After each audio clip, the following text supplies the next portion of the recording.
Happy Makar Sankranti बच्चों। आज हम लोग करण कारक तृतीया विभक्ति पढ़ेंगे। तृतीया विभक्ति का मतलब से और के द्वारा।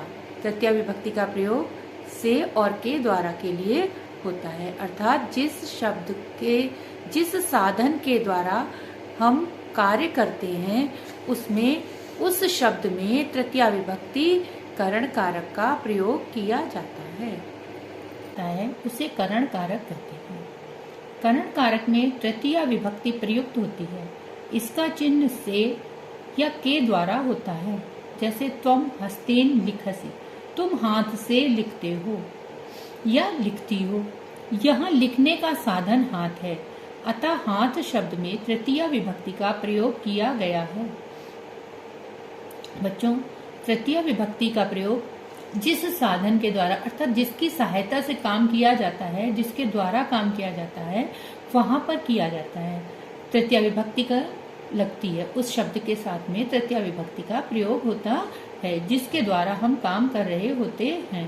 जैसे एग्जाम्पल यहाँ पर इन्होंने दिया है, तुम हस्तेन लिखसी, तुम हाथ से लिखती हो। तो हाथ के द्वारा काम कर रहे हैं, तो इसलिए तृतीया विभक्ति लग गई।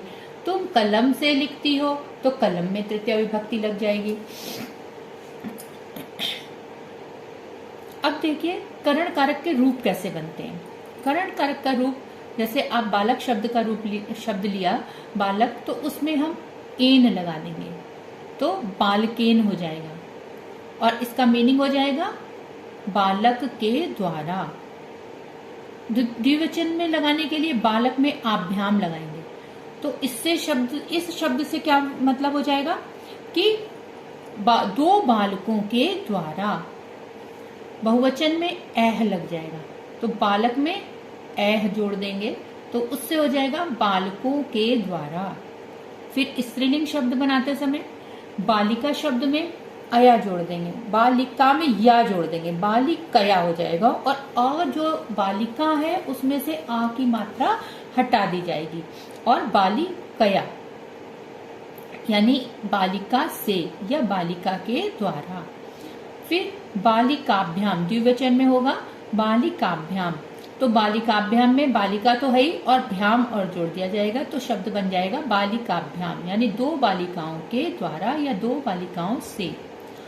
फिर है बहुवचन, बहुवचन में बालिका तो है ही, उसके साथ में भी जुड़ जाएगा, और भी जुड़ने से हो जाएगा बालिका भी, बालिकाओं से या बालिकाओं के द्वारा। इसके बाद है नपुंसकलिंग।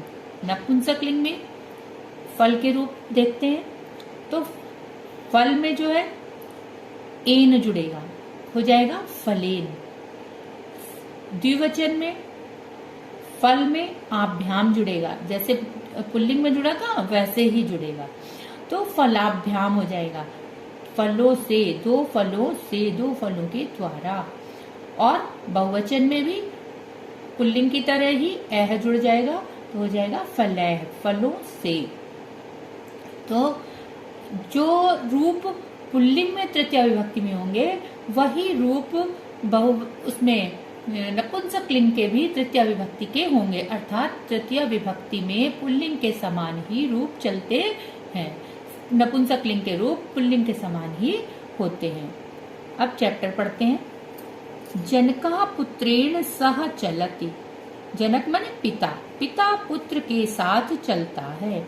यहाँ जिनमें भी रेड लगा हुआ है, रेड कलर से लिखे हुए शब्द जो है उन सब में तृतीया विभक्ति का प्रयोग हुआ है। यहाँ तृतीया विभक्ति एक वचन। सूर्येण बिना लालिमा न भवति। सूर्य के बिना लालिमा नहीं होती है। बालकाः नासिकया जिघ्रन्ति। बालकाः नासिकया जिघ्रन्ति। बच्चे नाक से सूंघते हैं। ये नासिका शब्द स्त्रीलिंग, इसलिए स्त्रीलिंग तृतीय विभक्ति में नासिकया।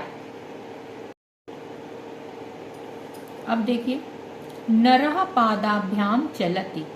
पुरुष दो पैरों से चलता है, तो यहाँ पादाभ्याम क्या है? द्विवचन। अहम हस्ताभ्याम नमामि। मैं हाथों से नमस्कार करता हूँ या करती हूँ, तो हस्ताभ्याम भी दोनों हाथों से नमस्कार किया जाता है, तो यहाँ भी द्विवचन लगा।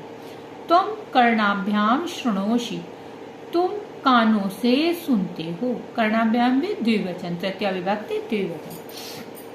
अध्यापकः छात्राभिः सह गच्छति, अध्यापक छात्राओं के साथ जाता है। अब देखिए छात्र शब्द और छात्रा शब्द, तो दोनों में जब हम प्रथमा विभक्ति लगाते हैं और बहुवचन देखते हैं तो दोनों के सेम होते हैं, मगर अब तृतीय विभक्ति में अगर यहाँ पर छात्राएं है तो इसका मतलब कि पुल्लिंग है, और छात्रा भी है इसका मतलब स्त्रीलिंग शब्द है। तो छात्राओं के साथ जाता है या जाते हैं। आदर सूचक शब्द है अध्यापक, इसलिए हम उनके साथ लगाएंगे जाते हैं। छात्राः पुष्पैः स्वागतम कुर्वन्ति, अब ये बहुवचन आ गया, ये स्त्रीलिंग का बहुवचन, ये नपुंसकलिंग का बहुवचन पुष्पैः। छात्राएं फूलों से स्वागत करती हैं। अध्यापकः छात्राभिः सह वदति, अध्यापक छात्राओं के साथ बातचीत करते हैं।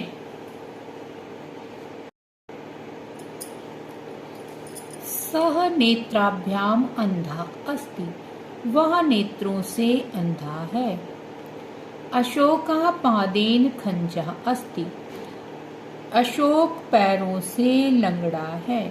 खंजह माने होता है लंगड़ा, जिसके पैरों में कुछ प्रॉब्लम होती है, वो पैरों से चल नहीं सकता, तो उसके लिए खंजह शब्द, लंगड़ा शब्द आता है।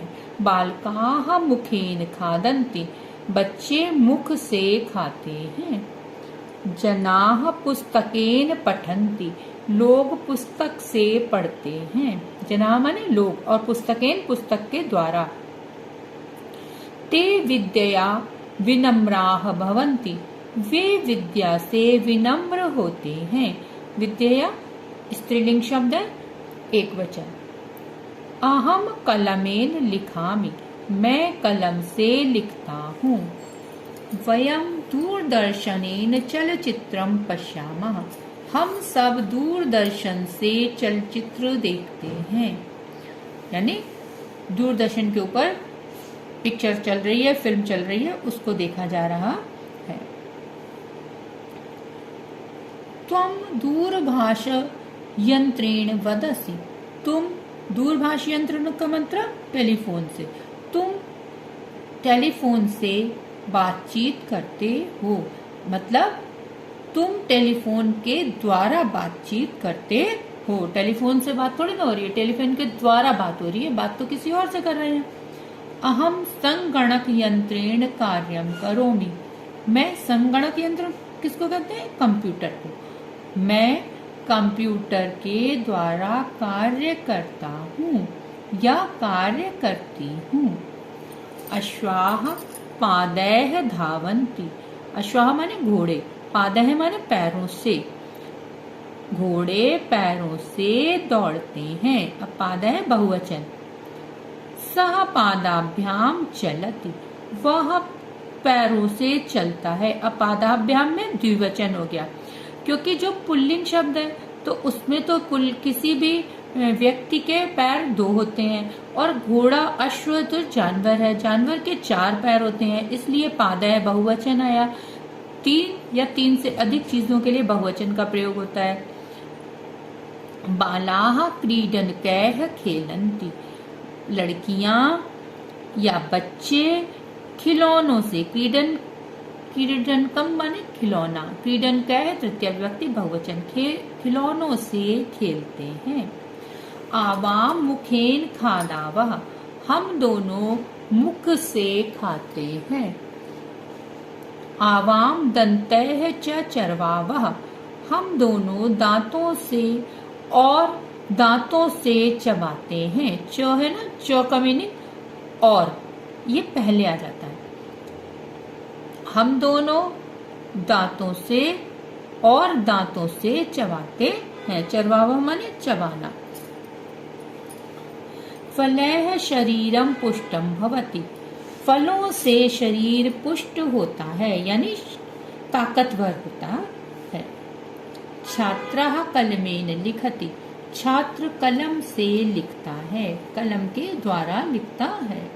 बालकाः कन्दुकेन क्रीडन्ति, बच्चे गेंद से खेलते हैं। गजाः पादैः चलन्ति, हाथी पैरों से चलते हैं। विशेष में देखिए, कुछ खास शब्दों को प्रयोग करके और उनके कारण जब विभक्ति लगती है तो उसको उपपद विभक्ति कहा जाता है। और ये प्रथमा विभक्ति को छोड़कर हर विभक्ति के लिए कुछ ऐसे शब्द हैं जिन शब्दों के कारण आपको वो विभक्ति लगानी है। तो अब यहाँ पर कौन कौन से शब्द हैं? उपपद विभक्ति। सह, साकम, सार्धम, समम तथा अलम अव्यय के योग में तृतीया विभक्ति का प्रयोग होता है। जहाँ पर सह, साकम, सार्धम, समम या अलम ये अव्यय प्रयोग किए जाएंगे तो वहां पर तृतीय विभक्ति का प्रयोग किया जाएगा। जैसे बालक मित्र के साथ, सह माने साथ, तो सह का प्रयोग हुआ तो यहाँ तृतीय विभक्ति लगी। घूमता है, अंग विकार होने पर, जैसे कोई भी हमारे शरीर में कोई कमी होने पर अंग विकार के लिए भी तृतीय विभक्ति का प्रयोग होता है। जैसे सह पादेन खंजर, वो पैर से लंगड़ा है।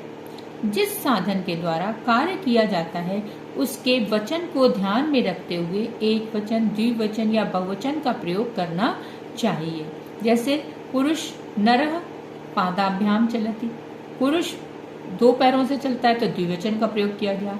अश्वः पादैः चलति, घोड़ा पैरों से चलता है तो उसके 4 पैर हैं तो इसलिए बहुवचन का प्रयोग किया गया। तो बच्चों ये चैप्टर हमारा कंप्लीट हो गया। आशा है आपको समझ में आया होगा।